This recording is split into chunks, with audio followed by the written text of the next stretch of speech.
우리는 예수를 믿고 하나님의 부르시는 그날까지 이 세상에 살아야만 합니다. 그러니까 어떤 사람에게는 그 기간이 짧을 수도 있고 어떤 사람에게는 아주 길 수도 있습니다. 그럼 이 세상은 어떤 세상이냐, 어떤 것이냐? 바로 이 세상은 적그리스도가 활동하고 있는 세상입니다. 그렇기 때문에 우리가 하나님의 부르심을 받기까지는 하나님의 뜻대로 살아야 돼요. 믿음을 갖고 살아야 된다, 그런 말인 것입니다.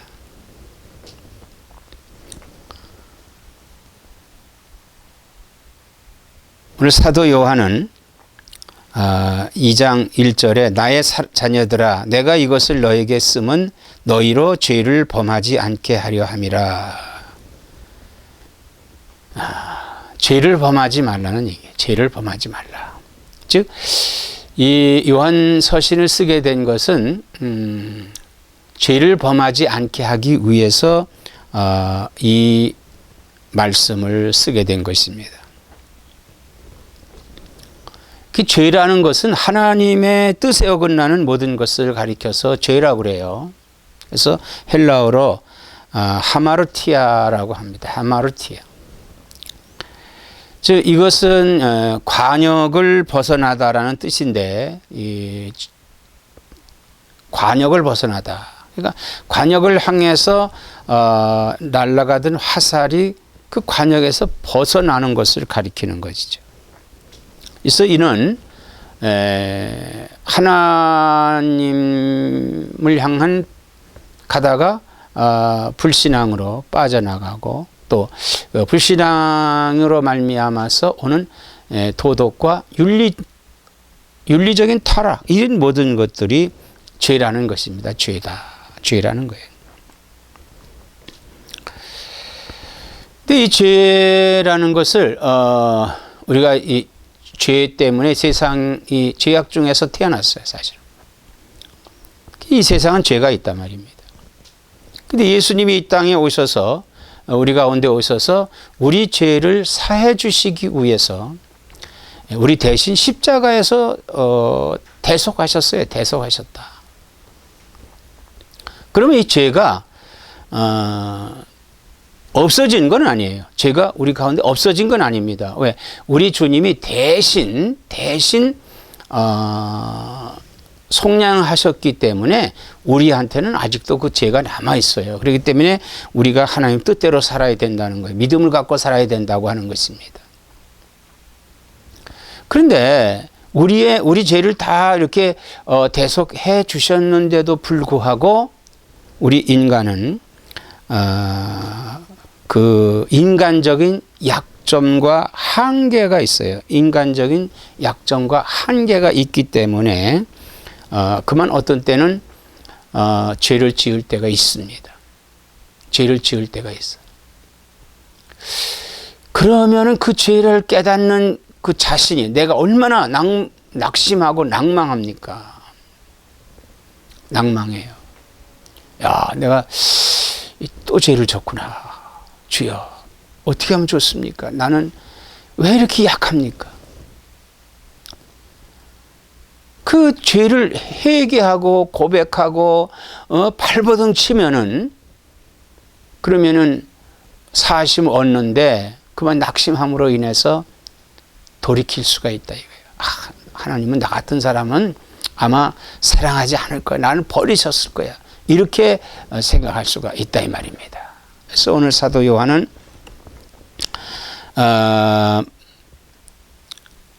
만일 누가 죄를 범하여도 아버지 앞에서 우리에게 대언자가 있으니 곧 의로우신 예수 그리스도라 그랬어요. 만일 어떤 사람이 죄를 졌다 이거예요. 죄를 졌다. 근데 우리는 워낙 죄인 아닙니까? 근데 우리 주님이 나를 사해 주셨어요. 가려 주셨어요. 근데 또 죄를 졌어. 죄를 지었어. 그 죄라고 하는 것이 대부분 아마 우리가 짓는 죄는 도덕적인 죄에 가까울 거예요. 도덕적인 죄. 우리가 죄는 두 가지인데, 하나는 하나님께 대한 죄, 하나님께 대한 죄, 두 번째는 세상의 도덕적인 죄, 이렇게 나누어질 수 있어요. 그래서 우리가 이 하나님이 우리에게 주시는 그 말씀의 죄는 하나님께 짓는 죄와 인간에게 짓는 죄, 이렇게 둘로 구분되어 있습니다. 근데 여기서 이 죄는 첫째 죄와 둘째 죄를 짓지 말라는 얘기예요. 근데 우리가 어느 때 그만 좀 믿음이 좀 연약할 때가 있어요. 그 실족할 때가 있습니다. 이때 우리가요, 하나님 앞에 회개하고 통회해야 돼요. 또 인간이 약해서 또 도덕적인 실수로 말미암아 지을 때가 있습니다. 이때도 어떻게 하겠어요? 회개하고 통회해야죠. 그래서 사도 요한은 우리에게 말하기를, 만일 누가 죄를 범하여도 아버지 앞에서 우리에게 대언자가 있으니 곧 의로우신 예수 그리스도라 그랬어요. 대언자라고 하는 것은 뭡니까? 변호자라는 얘기예요. 변호자. 그러니까 나를 대언해 주시는, 즉 변호해 주시는 분이 예수 그리스도다, 이 말인 것입니다. 내가 연약합니다.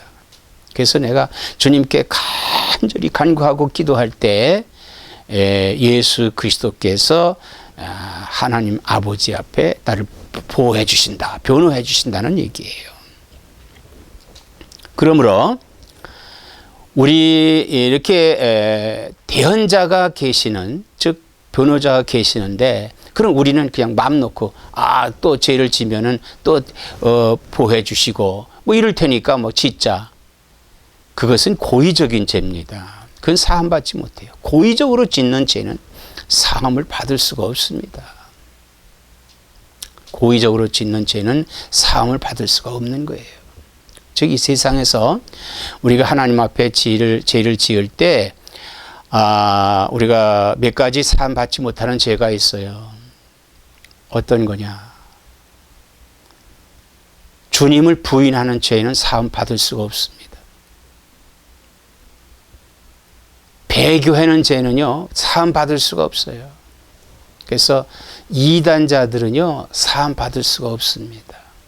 사함 받을 수가 없어요. 정말 통회하고 자복하고 그 뼈를 깎는 아픔에 회개를 한다면, 그것도 그것도 회개하면은 사함을 받겠지만, 그러나 우리가 사함받지 못하는 죄가 있어요. 사함받는 죄가 있습니다. 받지 못하는 죄, 사함받는 죄가 있어요. 근데 이렇게 우리가 고의적이 아닌 실수로 인해서, 약점으로 인해서 죄를 졌다면은 주님 앞에 철저하게 회개하고 통회한다면은 하나님께서 그 죄를 묻지 않으신다, 이 말입니다. 다윗이라고 하는 사람을 보세요. 다윗은요, 아주 보잘것없는 목동이었습니다. 나라가 위급했을 때 나라를 구하겠다는 그러한 신념으로 하나님을 의지하고 그가 전쟁터에 나간 거예요. 전쟁터에 나갔습니다. 하나님을 의지하고 나갔기 때문에 하나님은요, 그에게 승리를 주셨어요. 그에게 승리를 줬습니다. 그래서 그는 왕의 사위가 되지요. 그러나 왕의 사위가 되지만은 오히려 더 고통을 받는, 위험을 받는 그러한 자세가 됩니다. 그러한 그의 아주 그 역경이 왔어요. 그러나 그는 믿음으로 이 역경을 잘 극복해서 결국은 왕이 됩니다. 그러나 왕이 돼서 그만 간음하고 살인하게 되죠. 그런데 그가 그 잘못을 깨닫고 간절히 통회합니다. 간절히 울부짖으며 통회해요. 하나님께서 그의 죄를 사하시고 그를 아주 귀하게 쓰십니다. 귀하게 쓰셔요. 우리가 우리의 죄를 자백하고 고백하면 하나님께서 우리 죄를 다 용서해 주십니다. 사해 주십니다. 그러므로 우리는 이렇게 통회하고 자복하고 회개한다고 하는 것은 뭡니까? 내가 믿음으로 하나님의 뜻대로 살고자 몸부림치는 가운데서 내가 믿음을 행함으로 하나님 앞에 내 자신을 행함으로 보여드리려고 하는 그런 믿음의 소유가 있어야 된다는 거예요. 우리가 하나님 앞에 뜻대로 사는 것은 뭐냐? 하나님께서 우리에게 계명을 주셨어요. 계명이 율법이죠. 율법의 계명이 뭡니까? 1계명서부터 4계명까지는 하나님을 위한 계명이에요. 이건 하나님 사랑하라고 하는 계명이에요. 또 5계명서부터 10계명까지는 어떤 계명입니까? 내 이웃을 사랑하라고 하는 것입니다. 내 이웃을 사랑하라고 하는 계명이에요. 그래서 하나님을 사랑하고 이웃을 사랑하라는 것이죠. 예수님께서도 우리에게 새 계명을 주노니 너희가 하나님을 사랑하고 이웃을 내 몸같이 사랑하라 이렇게 말씀을 했습니다. 그러므로 우리의 삶은 하나님을 향한 하나님을 믿고자 하는 그 행실, 그리고 사람들을 사랑하고자 하는 이 모든 이런 그 믿음의 행함을 언어로 표현할 수 있어야 돼요. 언어로 고백해야 된다는 것입니다.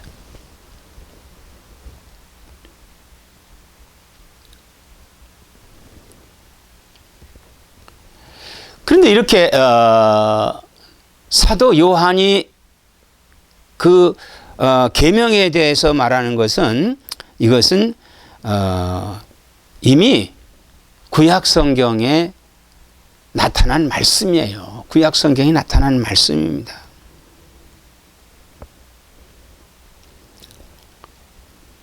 그래서 오늘 말씀에 5절에 보면은 4절에 그를 아노라 하고 그의 계명을 지키지 아니하는 자는 거짓말하는 자요 진리가 그 속에 있지 아니하되 그랬습니다.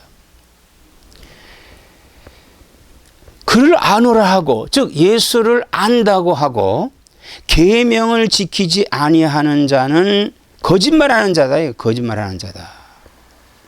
진리가 그 속에 있지 않다. 진리가 뭡니까? 바로 예수거든요. 그럼 예수는 뭡니까? 빛이라고 그랬어요. 빛이 세상에 오셨습니다.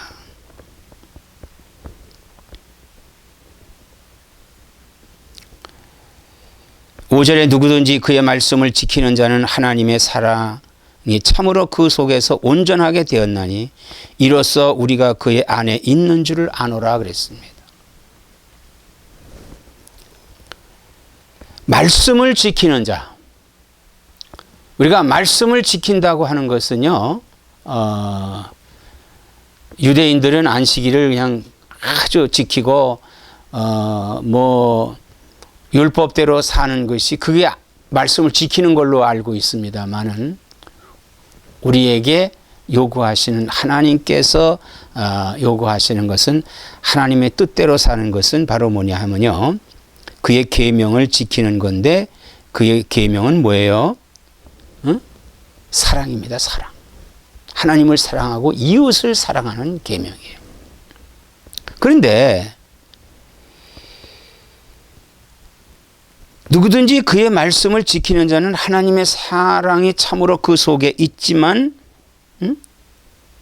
그러나 그렇지 않을 때는 그 안에 하나님의 빛이 있지 않아요. 하나님이 그 안에 있지 않다 이거예요. 예수님이 그 안에 있지 않다 이거예요.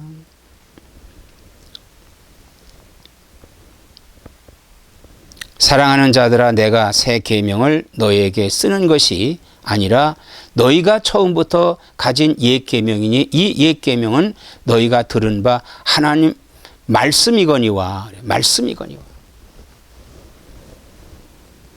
이 새 계명을 준다고 해서 이 새 계명이 뭐 다른 것이 아니라 이미 이것이 구약에 우리에게 주신 율법이다. 이거 율법이다.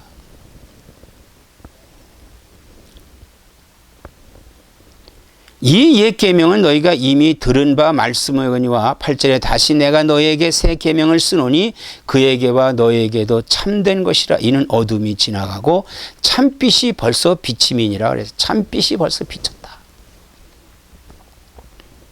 하나님은 빛이라고 그랬잖아요. 빛이 왔다 이거예요. 예수 그리스도의 빛이 우리에게 오신 겁니다. 그래서 우리는 빛과 교제를 해야 돼요. 자, 빛과 교제하는 자는 사랑하는 겁니다. 사랑하는 거예요. 사랑하는 겁니다. 왜냐하면요, 빛이 들어옴으로 인해서 어둠이 물러가잖아요.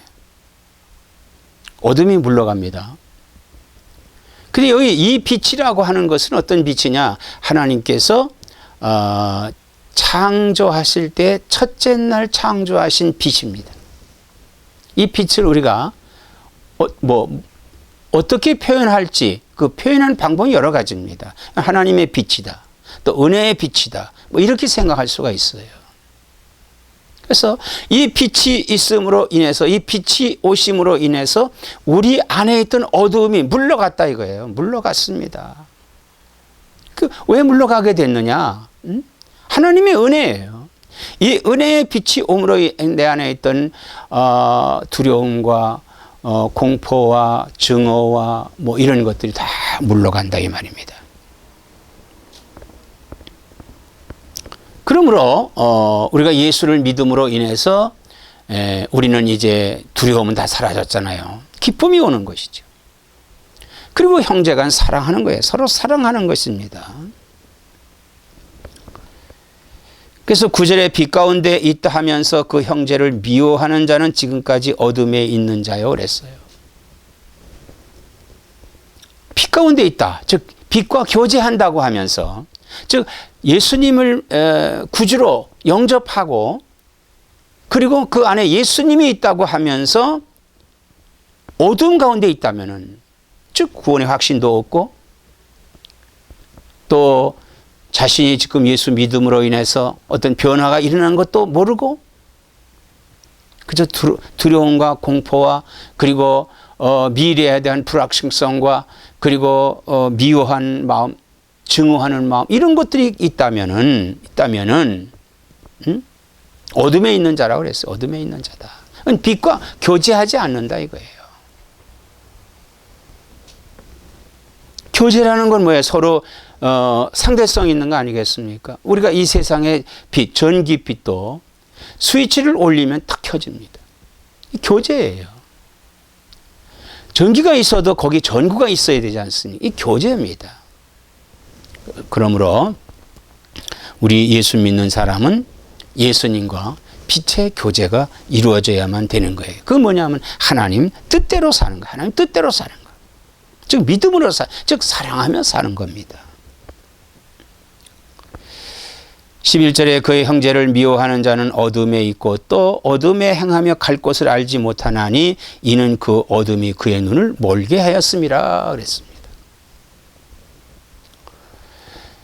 자, 우리가 눈이 이 세상을 볼 줄 알지요. 이 세상 눈을 우리가 볼 줄 아는 눈입니다. 그러나 볼 줄 아는 눈이라 할지라도 칠흑같이 어두운 밤, 정말 분간할 수 없는 그런 칠흑같이 어두운 밤에는요, 우리 눈이 보는 눈이라도 동서남북을 구분할 수 없어요.